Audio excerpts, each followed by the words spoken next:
Last year, we had huge growth from around 34 million in revenue in 2023 to over 100 million in revenue in 2024, and with at least 10% increase in net profits. Ellen has been just telling me how amazing you are with your team, your daily huddles, the way that you communicate with them, you're on the floor with them all the time. What is it like, and what are the constraints when you grow a business from 30 million to 100 million in a year? Like, what does that actually look like?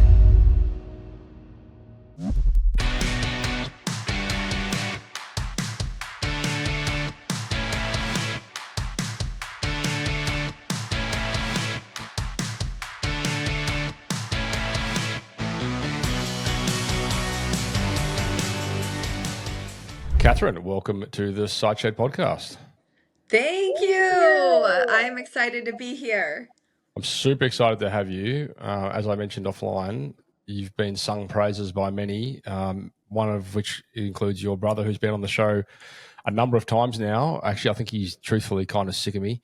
And that was Tom Howard. To you guys out there listening who are familiar with those conversations, unbelievable. I mean, just the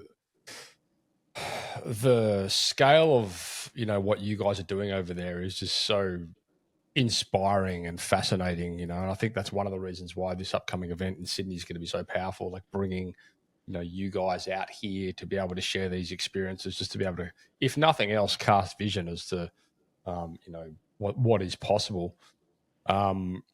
We've had Ellen Raw again on the show. Auntie Ellen's been on the show a number of times. Love Ellen. She's always amazing on the podcast. We've had Keith Mercurio, who came on last week. He was fantastic. There's yourself, and then there's Ishmael. So Ishmael is the last pin to drop. He's the last one.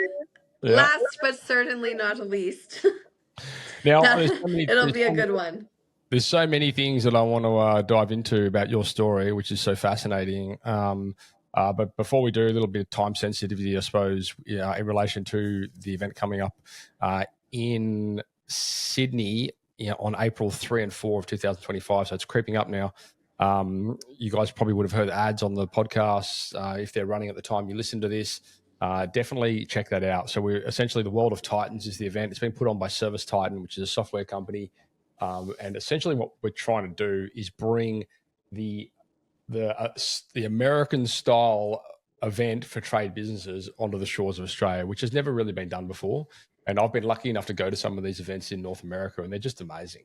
And so we're doing it. Oh yeah. I heard that we should come to party. Like I thought that was the plan. Well, that's why we're coming to Australia, right? Yeah, well, it's going to be a good time. We're super, super excited. I know myself, Keith, you mentioned my brother, Ellen, Ishmael. We're really, really excited to come see what you guys have going on in Australia. We've also heard a lot about it from, Tom Howard and Tommy Mello and everyone who's been down there. Scott, Vicky and Scott. I've had the pleasure of meeting them here last year at Pantheon. I met them in person, but we've heard a lot about what you guys have going on down there. And I think what's most exciting about for Australia and for us up here is not just where we are, but now that we know the potential of what's possible. And it's really infinite with the way that we're increasing the availability of data and the use of technology. So I think that's what's most exciting in working together, Australia and the US. It's going to be, or North America, whatever you call us, it's going to be super exciting. Yeah, sure. So before we jump on in, I guess, do you want to give us a bit of a background as to, I mean, you've got an amazing story, truthfully, and you don't have to go too deep into it if you don't want to, but I know it's quite fascinating, and I think it certainly inspires me hearing your story. Can you give us a bit of a 30,000 foot overview? Yeah, I'll give you the 30,000 foot overview that includes some of the fun details that make me a little bit unique. We'll start with where I am now, and I am currently the director of business development for Lee's Air and the co-owner, my brother Tom Howard. Lee's Air Plumbing and Heating. We're headquartered out of Fresno, California, and we serve from north of Sacramento to south of Los Angeles, the entire Las Vegas Valley. And we're soon in Phoenix, Arizona, which is three big states in the Southwest region of the United States. And last year we had huge growth from around 34 million in revenue in 2023 to over 100 million in revenue in Wow. 2024, and with at least 10% increase, 10%, 10 points increase in net profits. So huge, huge, huge leaps and bounds. And it was a really, really exciting year last year. How I got to that year is a little bit different than some people, some other people. Tom and I were raised by a single mom in the 80s and 90s here in the United States. I was, by 2002, 16 and pregnant, long before it was a TV show in this country. So that was, my oldest son is 22. He'll be 23 years old this year. Kind of went down the path that a lot of people go down in that situation. I'm in poverty, struggled with substance abuse, became incarcerated. Much different story than how Tom got to 2000. My brother Tom, he's 2 years older than me. My mom just has two children. It's me and Tom. Some people ask that. They're like, are you guys really, like, really brother and sister? Yeah, as far as we know, that's Oh what man, they've told us.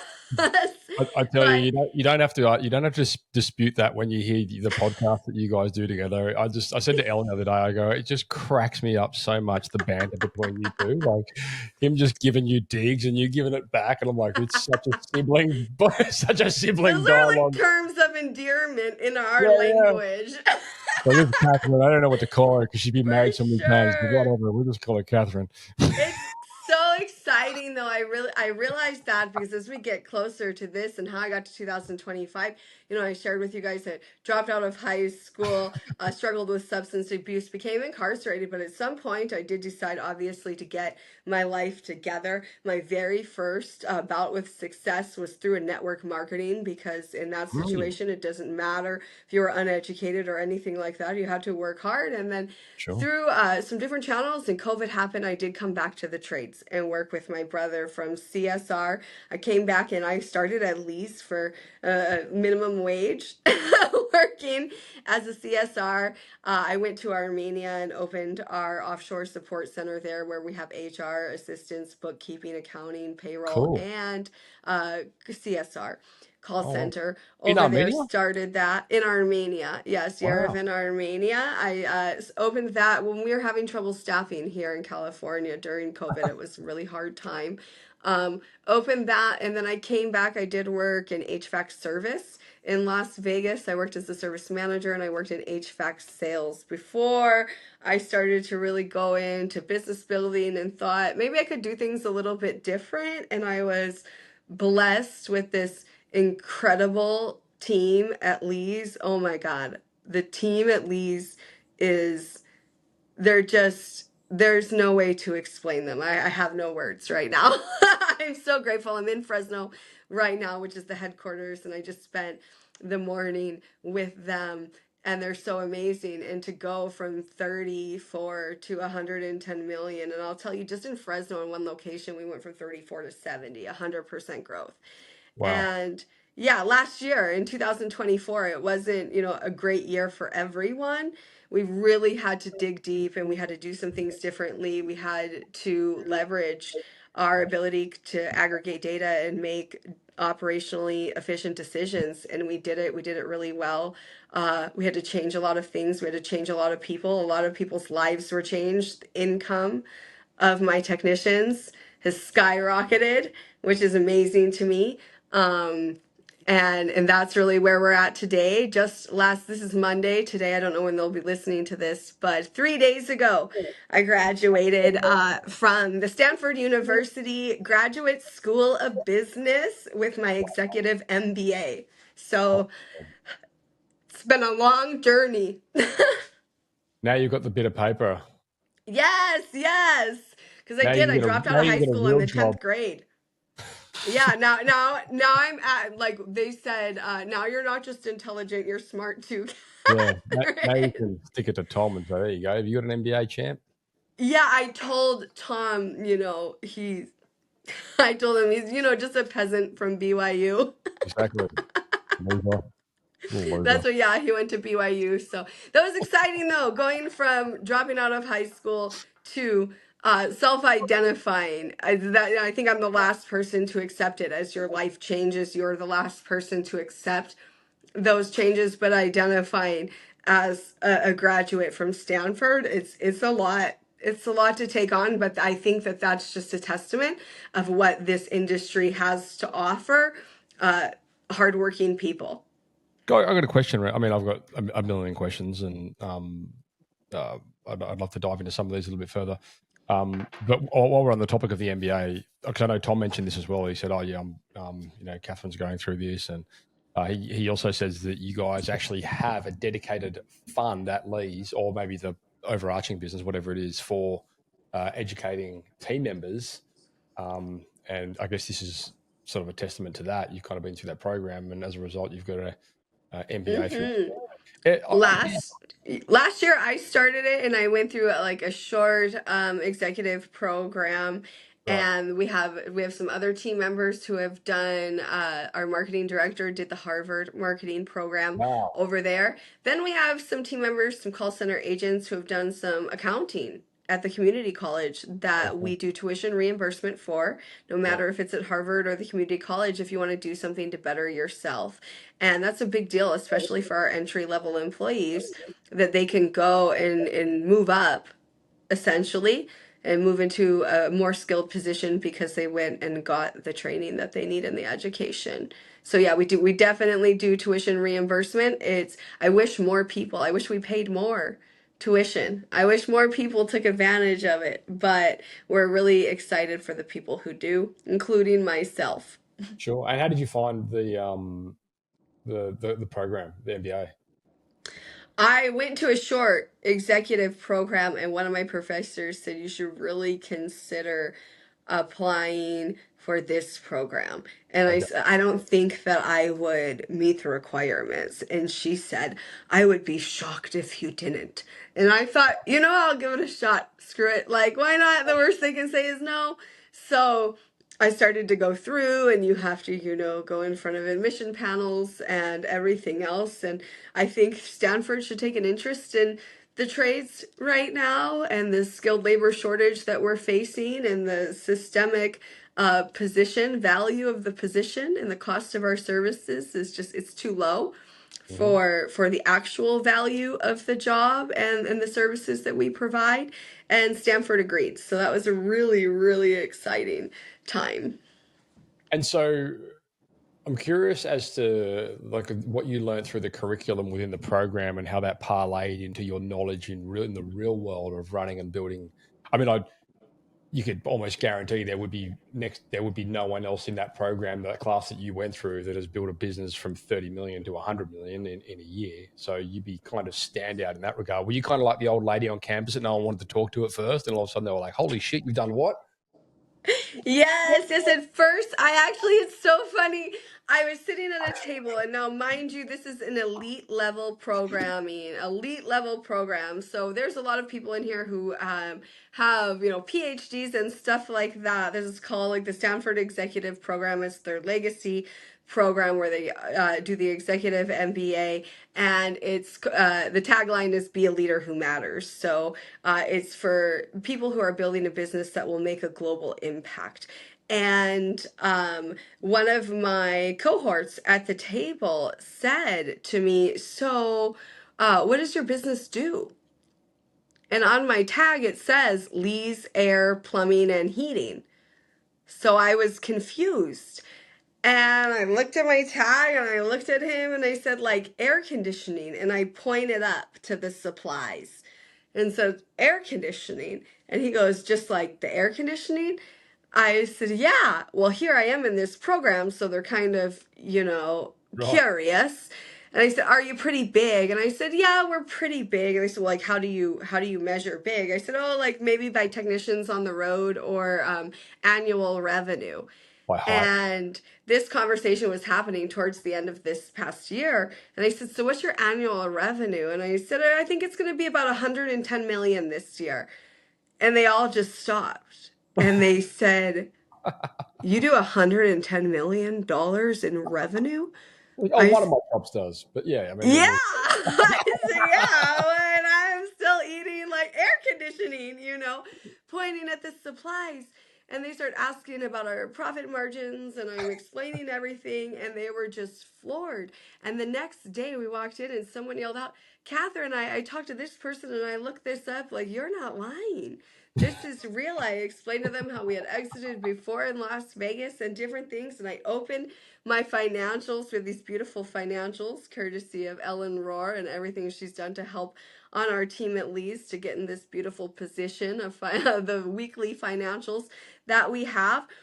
And they were just mind blown. And these are people that run billion-dollar organizations, and it's home service in the world. I think I don't know a lot about the Australian economy and the home service industry down there, and I'm so excited to meet the people who are boots on the ground doing it and learn from them and see what you guys have. I know here the increase in technology that's given us the increase in operational efficiencies to do things like go from 30 to 110 million and 100% organic growth rates in single locations, that we're able to do this and the scale that comes with that. And really what that does is just put so much more money into the hands of blue collar people to distribute as how we see fit. That's what I think it is. I'm on a personal mission. I put this in my paperwork for you to create a pathway to prosperity for anyone who's willing to show up and work hard in the trades,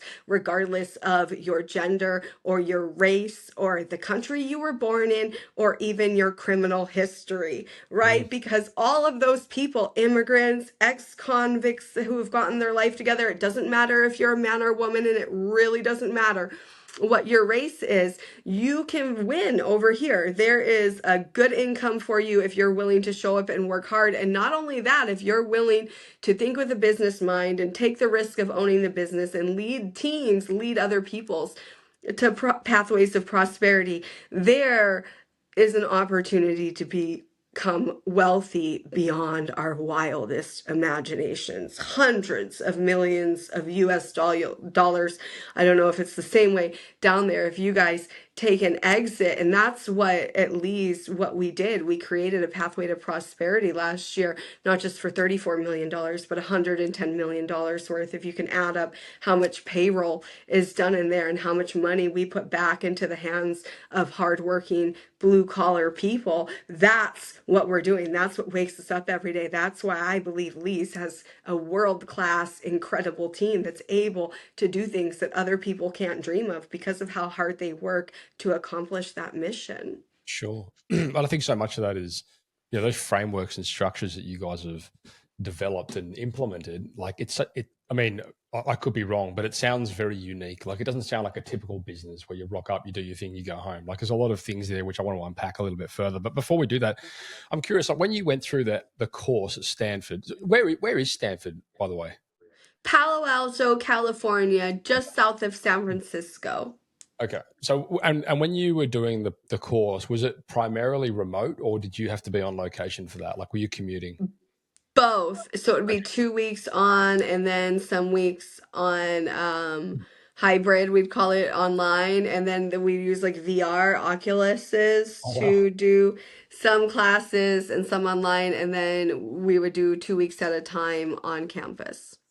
So when you went through the course, and I'm asking this because I've had an MBA on the show previously where I was asking these questions, and they were saying like before they went through the program, they were doing a lot of the things, but they just didn't know that's what it was called, and they were like, "Oh, that's what that's okay. We've been calling it this or whatever."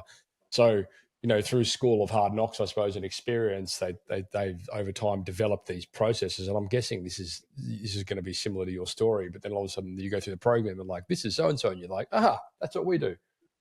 Was that kind of the same for you? 100%. And then at Stanford, what was so intriguing to me is it seeing, okay, that's what I do, and that's what I did that created this result, and this is how I can amplify that. Okay. Because if I can go from 3 to 110 million, I mean 30 to 110 million, I can go from 300 million to 1.1 billion. Okay. So it equipped you with better frameworks for scale. I would say yes. Okay. Interesting. And so it was worthwhile. And well, let me rephrase that. For where you are right now, it was worthwhile. 100%. I might do it again in a few years, given the opportunity or something like that. It was incredible, the connections that I made, and it was tailored specific for executives in my position. And so very specific executives who are building businesses that will impact a lot of people. So thinking along that wavelength, all of the curriculum was tailored, only 100 people in this group, 100 executives in this group, teaching us how to, bring in the information that we have, develop strategies, take those to the marketplace, execute them, get a new set of results. That's our new information, and execute that. And to do it in a big way to affect a lot of people, and how that does begin with us. And Stanford has an incredible team of professors who are actually the researchers who do the research. That is a difference between Stanford and a lot of other schools, is that our professors are actually the people that own the research Mm. for the business, and different things like that. Stanford is the most elite selective business school in our country. It's Wow. super, super serious. It's an incredible curriculum. I'm honored to be a part of that community. And what they did was take and show me, here's what you did, here's what we call it, here's how you did it. And if you want to take that model and design the next level, it's a lot of based off design thinking, where a lot of the most innovative products, they call the big five, is in near Stanford. It's Apple, Microsoft, what is it? I can't believe I can't remember these right now. Do you know who it is? Uber Google, or Google? um, Amazon, Oh, and there's one more I can't remember. But all of those, I mean, that's the kind of innovative thinking that just surrounds this community. And it's really incredible because it is this special program. It's a lot of tenured professors, so they can't be fired. They can say whatever they want, do whatever they want. And so they come in with just incredible information that they teach all things business, and what you need to do to build a business from a personal perspective. Their motto is, change lives, change organizations, change the world. And I think they take it pretty seriously, and they do a really good job. And I think that it has made me a better leader, and it's made me a better design thinker. It's made me look with a broader perspective to scale, and it's given me a lot of connections in the business world through the alumni network, um, to do things that I may not be able to do without it. and so once you go through that program and you qualify or pass as an MBA or whatever, I mean, is it a test? Is it like an exam you sit, or is it just like going through the curriculum once you've been accepted and just doing the work that's required of you or whatever? Yeah. Like, In this particular program, because of the selection process, you have to complete all of the program. And there's not a specific like test, it's more of like project-based learning. So you have right. to complete all of those things satisfactorily. Okay. And is that sort of like in a group environment, or is it individual, or is it both? Both. Okay. Yeah, cool. And so when you go through that program and at the end of it, so that was 12, was that a 1 year, 12-month program? Yeah, no, it was a little bit shorter than that. Okay. And then now you can call yourself a Stanford, part of the Stanford alumni, essentially. And does The that whole stanford.edu email address and oh, wow. everything. Okay. Interesting. And so then that gives you like ongoing access to, individuals, networks, so on and so forth, which it would be super powerful. Yes, Are you a it is member? super powerful. Are you a member of the Illuminati? No, not yet. Did you at least join a fraternity? Tell me you went to at least one frat party. No, God. no. We're our own group, our own little hundred. They're called the SEP. Amazing. So I'm really curious, like within the growth that you experienced, 30 mil to 100 mil, and I know, like Tom was telling us that he basically acquired that business for 1.4 million dollars 12 odd years ago or something, and it is where it is now. So it's been through like some pretty rapid growth, over the last 15 odd years. What is it like? And what are the constraints, and what are I mean, when you grow a business from 30 million to 100 million in a year, like what does that actually look like? I mean, I'm guessing that's a huge growth through acquisition model where you're bolting on a whole bunch of staff that come with it. You can't, I mean, you're not going to go find you know staff, are you, for like organically for that sort of growth? Mm.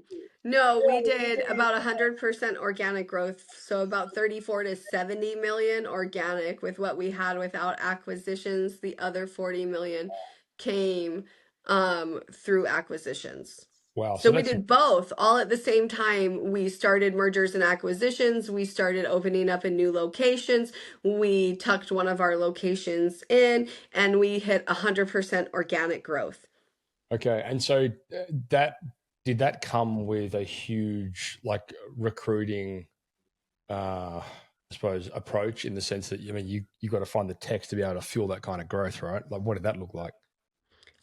It looked like firing all the techs who weren't going to fuel that Yeah, kind of growth and refilling them with people who were. yeah. And how was that? It was hard. Yeah, and hard because you were emotionally attached to the ones you had to let go, or hard because you were Absolutely still not. okay? No. No. No. I have a saying that I say out loud a lot to people that I came to this business to make sure it was the most valuable business possible so that we can continue to serve the communities who depend on Lee's Air for the services that these people need to survive for the next 100 years.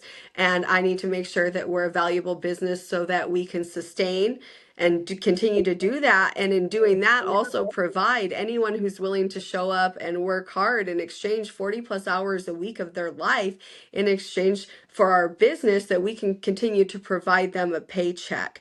And that's my number one concern. And to do that, I have a fiduciary responsibility to the shareholders of this business to act in their monetary best interest. And so, and I think a moral obligation to the children of the people who trade that 40 plus hours a week of their life in exchange for a paycheck, that I can continue to Mm. do that. So the value of my business and making sure that revenue exceeds expenses and that I check all of those boxes is a responsibility that I take very seriously. Mm. So I constantly evaluate what is your rate of salary, and do your contributions to the organization meet or exceed that rate of salary? And if they don't, that means you take more than you give, and it's my responsibility to remove you. So I honor, love, and respect you, and I hope that you find it, a great place for you somewhere else, but you've got to go, and you've got to go now. And everyone knows that about me. And so when you're going through the removal and the recruitment process, and you're like targeting, I mean, especially in like a location-based business where you need to find people that are kind of relatively close to base, I suppose. Or I mean, is that the case or not? Like, are people flying in for these Yeah. jobs? Like, how does that? No, you need to create a culture that attracts people, Right. number one.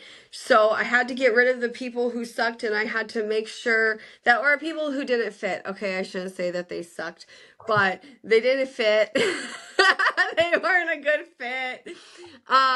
So they had to get rid of them, and we had to create a culture of winners, and people want to be on a culture of winners. So we attract them. And then, we all know, all the business owners know, all the managers know, everyone in the blue collar field knows. I don't know how it is down there, but I can tell you how it is here. We have a skilled labor shortage. Shortage. Okay, so there's lots of labor, there's just not skilled. So we have to do something to bridge that gap. So we've started, people are so worried about sales and they have all these different sales leaders and sales channels and sales teams and all of that. We've just done that with a technical aspect. Mm. We have very, very sound technical people who oversee teams of people who are in charge of technical skill sets, and they help there with tech support. We utilize the technology. Blue On is one of the apps we have here that we use. There's all sorts of different things. And I know AI advancement and being able to assist in diagnosis, that's rapidly progressing as well. That's coming. So we've taken some of our greener techs, implemented. We do have a training school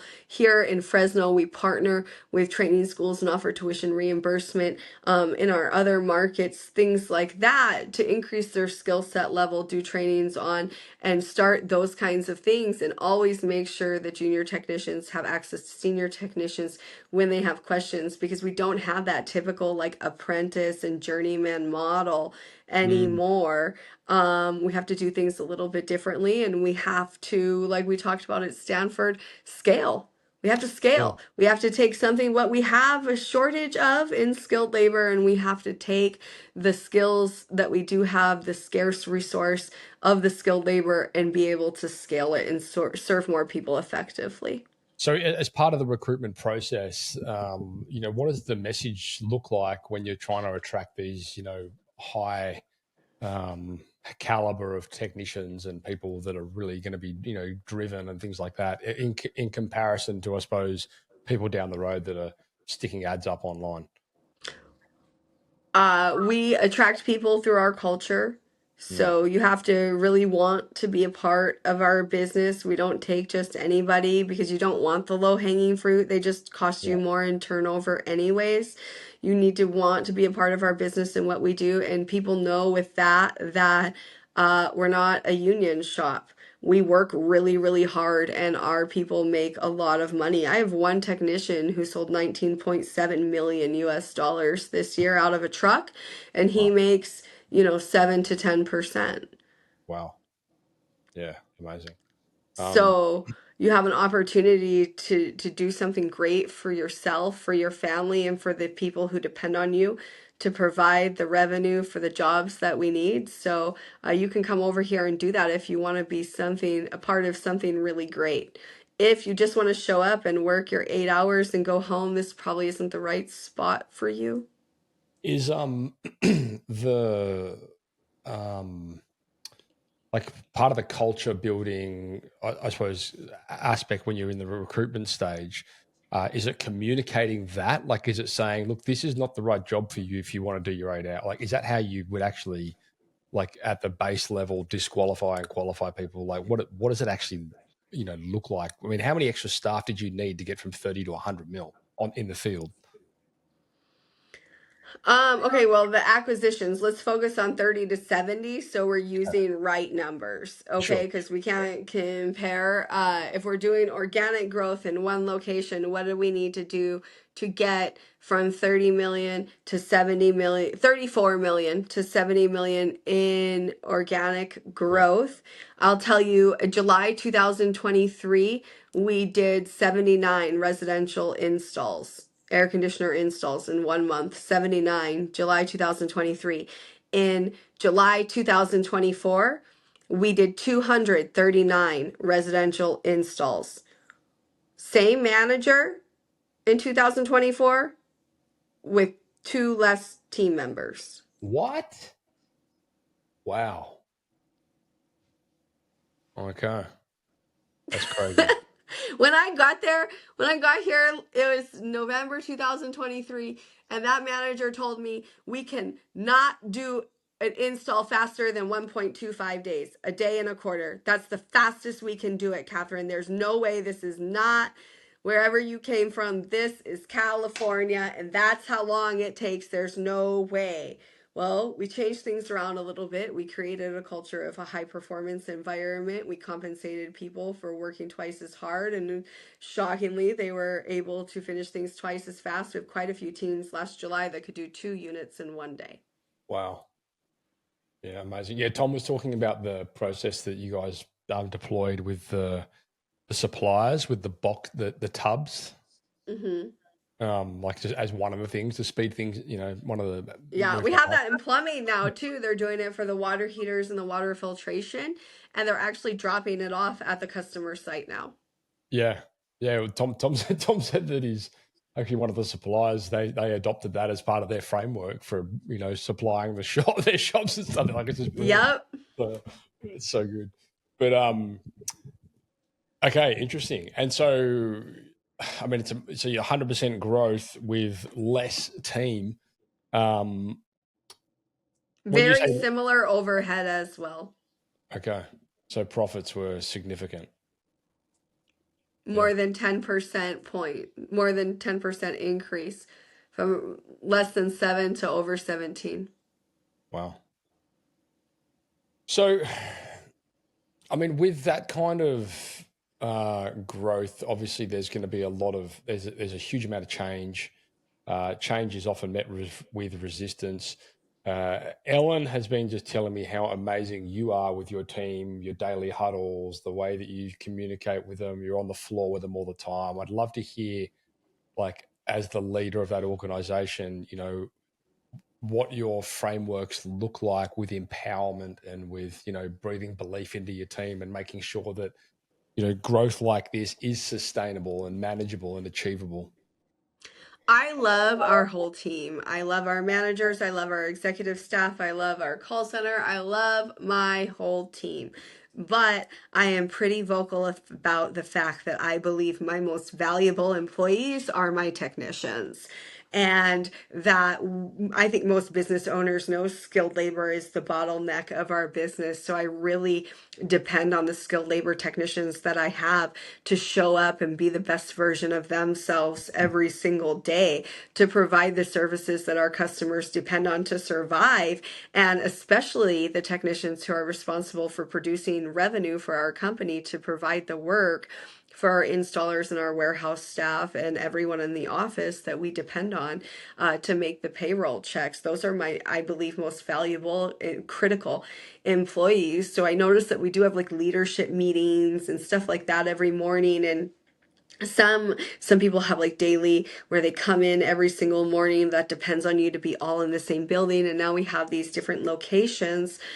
So we did start the we call it the tech talk, and it's at 7:30 a.m. Pacific. All of our locations right now are on Pacific Standard Time, and we do it 7:30 in the morning. It's not mandatory, but everyone comes on, and we just do a recognition where I do it with a co-host out of Southern California, one of our dispatchers down there. She jumps on and she announces the plumbers, and we do the top 5 in plumbing sales, the top 5 in HVAC sales, top 10 in technician generated leads, and that's platform wide. So you really don't know if you're going to make the list or not, even if you had a really good day in your location. So they like to jump on and see that. It also gives me an ability to connect with all of our technicians in all of the locations every single day and see their face and say hello and thank them for their dedication and their hard work. They wear our uniforms and they drive our trucks and they serve our communities and they provide the revenue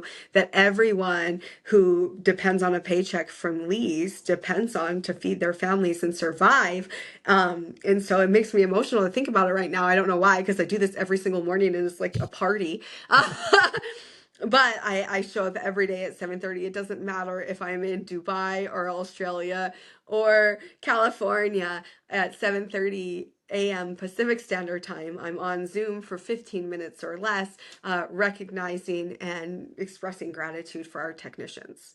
Amazing. And so that's sort of like a Zoom call, It I is guess. a Zoom. It's very non-technical. It's Zoom, and then we have like a song to begin. So I put like a song on my phone and hold it up to the speaker, and we jam out, and I say hello, good morning, and then we read and recognize everyone, and we just do the day contest. It's just for the day before, Okay. because what you'll notice is when you're running a contest that has some aggregated time, the front runners are always in front, and the back runners just quit running. They quit Right. trying. And I need every single one of my technicians to show up every single day to every single home that they knock on and know that every time they knock is a new opportunity. And I paid a lot of money in customer acquisition costs for them to Mhm. have that opportunity, that I need them to optimize it. And we're all depending on them. And that the job that they do, even though it's very lonely in a truck by themselves, is a part of something much greater than themselves, and we're grateful to them and we depend on them. And please do what you can with every single call, and I'll ask them that every single day and thank them for what they did the day before. Amazing. And you just touched on something there with like customer acquisition costs, and with a 100% organic growth within a business, that lends itself to not so much customer acquisition, but I guess like lifetime value and how you sort of re-engage with that existing customer database and things like that.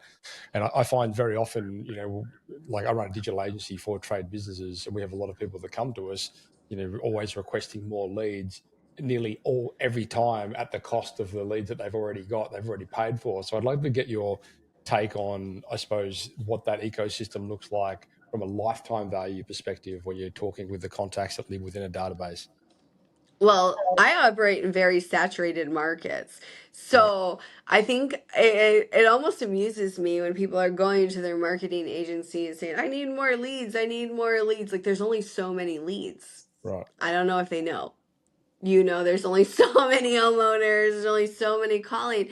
So eventually, when you just want more and you're paying more, like you're not actually getting more leads. And so, if we can, as owners, then focus our time, attention, and energy on maximizing the opportunity of the leads that we do have, of the databases that we do have, of the channels and networks that we do have, and creative ways to acquire customers, is the digital. There's only so many. There's just Mhm. only so many. And so we can keep paying more and more and more for the leads, but there's only so many leads, and we need to recognize that, and we need to focus on doing more. Have a really high average ticket. It's around $26,000 US average ticket on HVAC. And that's I don't even know if there's anyone higher. So, Uh, well, here. Tom said your next closest competitor is a third of your price or something on average ticket item size or something along those lines. Yeah, Um, in this market, yeah, at least 20% below us, and that's a licensed, bonded, insured, credible contractor. But where we do around 70 million, they do less than 15. Sure. So, looking for problems when the technicians are on site, which essentially is like uh, like you train them to be doing that, like looking for the bigger picture, not just the thing that they've been called for. So, I guess that's like Yeah, first and I think foremost. that we train them to look at the whole system. Systems aren't built like they used to be. They used to be built like mechanical beasts here, and now they're like sensitive, little, delicate, energy efficient flowers. So it's a much, much different situation. You have to look at the whole air, Vaguely. balance, calc load, all of that. Yeah, dainty little flowers. They really are. They're just not the same machines that they used to be. So there's a lot of different variables that could be affecting them. And you have to train technicians to look at the whole home, to look at the insulation, to look at the ductwork, to look at the machine, all of those kinds of things. And then also, I mean, there's different things that we see. The air quality here is really, really bad. The quality of your ducting and how that affects the efficiency and the lifespan of your machine if it's not working correctly. And the things that through, the increased technicality and the diagnosing equipment that we have, we know now that we can make duct modifications that will increase the performance of your unit and different things like that. So identifying those, but I think the major point is, air conditioners are air conditioners and ducting and insulation. You have to really teach your technicians the sales skills, right? And by that, I do not mean teach them how to overcome objections. I mean, that's important too. You have to be able to talk to someone and take in their objections and overcome that. But I really believe, and I'll always like hit this until forever and ever and ever that sales is just having the professional posture to control a conversation for the desired outcome. And that's what you have to teach your technicians. And in order to do that, you have to teach them how to have professional posture. And in order to do that, you have to consider them professionals and you have to value them. One as human beings, but two as skilled professionals. And they have to value themselves. And that is when you teach that to a person, how to have that professional posture, how to believe in themselves and the things that they're saying, and how to stand behind the value of their product, which is their skill. It's not the equipment, it's their skill set. That's when you can really start to see them drive revenue at higher levels because they're thinking with the same mindset you are and your goals are in alignment. Sure. And does that essentially form part of what you guys would have as a training program? Like when you're putting technicians out there, this is how we're going to empower you to be a better technician and look for better problems. Yes. We don't have salespeople. They're all skilled technicians, the people who sell new equipment, the people who are responsible for producing revenue for our organization are all skilled technicians. And Oh, we don't choose which ones are going to be the ones responsible for producing revenue based off their technical skill set. Or even what people might have thought how they were in sales before. We take it down by how willing they are to work hard, how willing they are to listen. Are they coachable? And by coachable, I mean, do they take in new information and accept it as a fact and change their core belief system and their actions to do what I need them to do? So all of those kinds of things, though, those are the people who really, really want it, and we take them and we, provide the pathway to prosperity, which is a sales system that we believe is superior, and it works really, really well for us, our business, our technicians, and our customers, which is most important. is there a component of that framework which underpins like ethical selling and ethical upselling? And I know, I've got a lot of colleagues out here that have come unstuck in the past and been exposed through media avenues where, they've had technicians go out for a job, they've, sold them something else, and then next minute they're on the radio and, all this shitstorm that happens off the back of it. Um, Oh, wow. yeah, so I'm curious, like, and then the general feedback, I suppose, is, well, we didn't train them well enough on the ethical side of selling what they sold, and they didn't communicate that well enough, and that's sort of where things tend to come unstuck. There's also this big hate world out here with mainstream media and trade business. For some reason, they think that trade people shouldn't be a success. They should be, driving around in busted down utes, and they should look scummy, and they shouldn't be charging more than $100 an hour. Okay, so it's similar to the US. It's Yeah, similar to the US. I believe that the ethical line comes with dishonesty. As right. long as you're honest. I have, with the change in equipment here recently, I have people who bought an air conditioner and 4 years later they want a new one because it wasn't installed properly. They've had a lot of problems and they want a new one. So we sell them a new one. It's really, I believe the ethical line is very clear and it comes with dishonesty. As long as you're being honest and you're telling the truth, then that's ethical. If you offer something that they decide to purchase with their money, even if it's not something somebody else would have decided to purchase, that does not indicate that you are making an unethical sale. It's a matter of perception. As long as you were telling the truth, then I believe that it's ethical. I don't know if there's cases, one-off cases where that would be incorrect, but that's we believe in giving people all of their options and letting them decide, and you need to be honest about all of the facts in the situation. And as long as you've done that, I think we've done our jobs. And we do too when it's a large investment for the customer, like a repipe or a rewire or a like new equipment in HVAC. We do send a second technician on site. So it's not just one, but it's two sets of eyes on a major project to make sure we provide all possible options for repair or replacement at the highest levels of service and integrity for our customers. Okay. Well, that's good. So there's like an extra layer of quality control there with making sure that the right services installed. Cool. I'm curious, just sort of moving along a little bit now. You guys are preparing for exit. Tom's told me about this, and you mentioned it earlier in the conversation. What does that look like, and how has that changed your role in the business from what you were doing, through that rapid growth phase, and now you're like, okay, now we need to prepare for exit. What does that look like?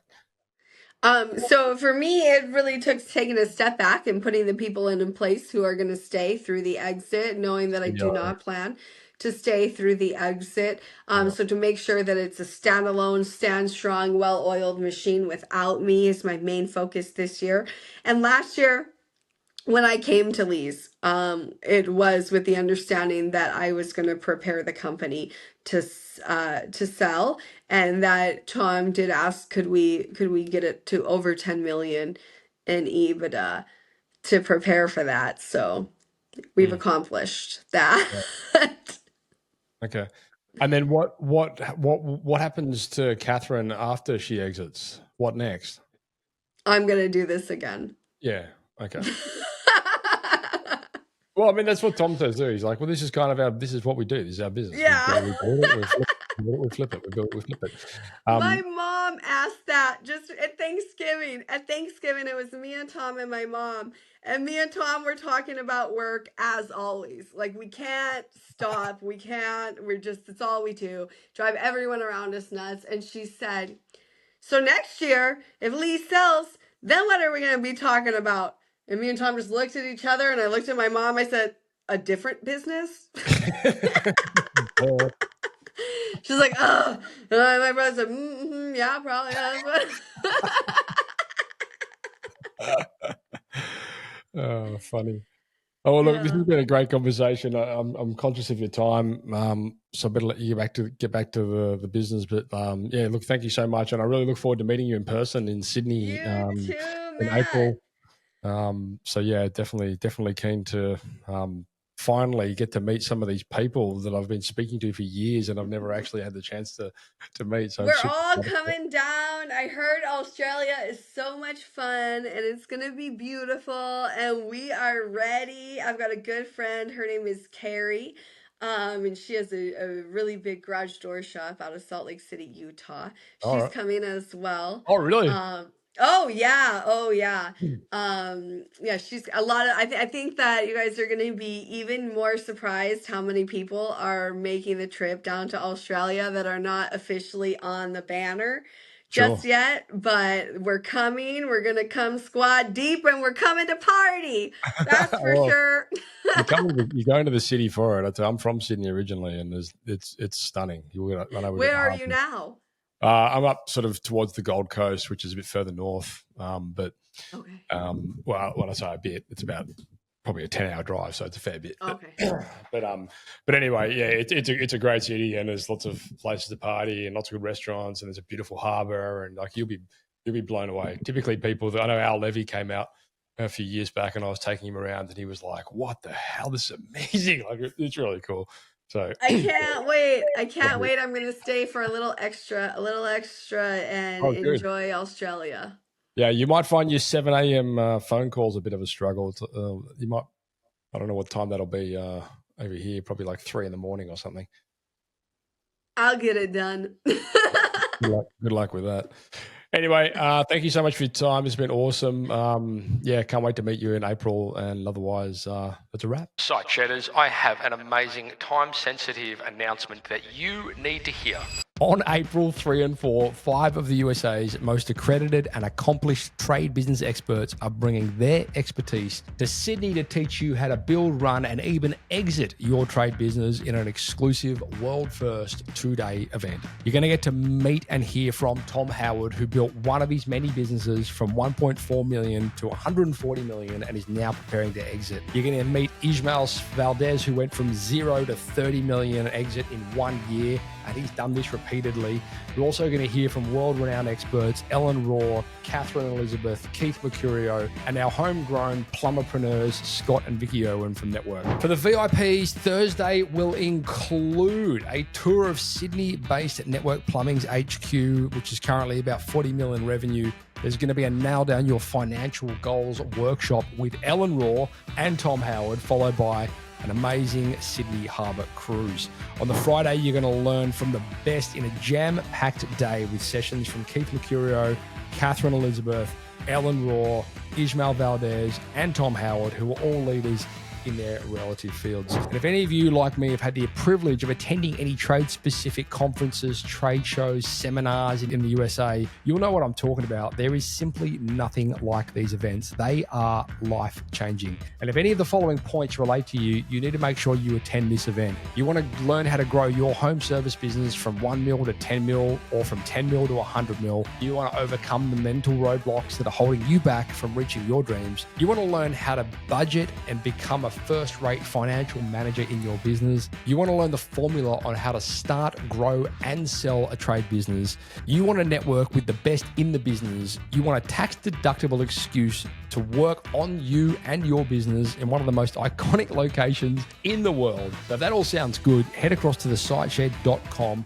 scroll down and click on the link to the World of Titans event and register you and your team. And I'll be seeing you there on April 3 and 4. Now, this is a very exclusive event. There are only limited seats available to this, and I can tell you now it's already half sold. So if you want to come to that event, make sure you get in quick. Don't muck around. I cannot guarantee there's going to be seats available for long. So it's April 3 and 4. Head across to thesiteshed.com and make sure you register for that event. See you there.